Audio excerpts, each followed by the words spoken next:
खाता गे घर के खाना लागे खाता गे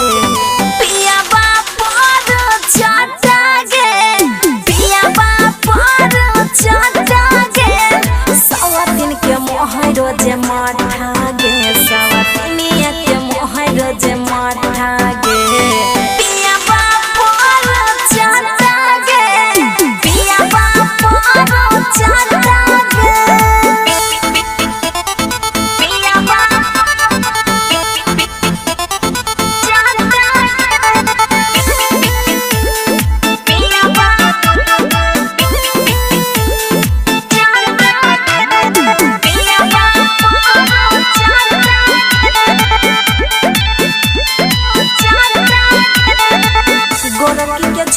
साबर की पपिया बा लूटा बची कई खजाना गे कुछो न सूझे बात नहीं बुझे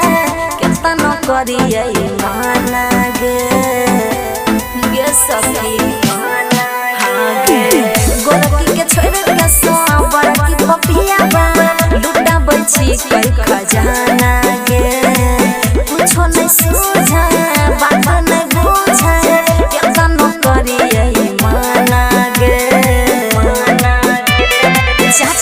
जवानी दिल चाटा गे चाटा छ जवानी दिल चाटा गे पिया बापर चाटा गे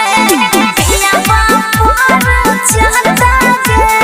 घर के खाना लागे खाता गे पिया बापर चाटा गे पिया बापर चाटा गे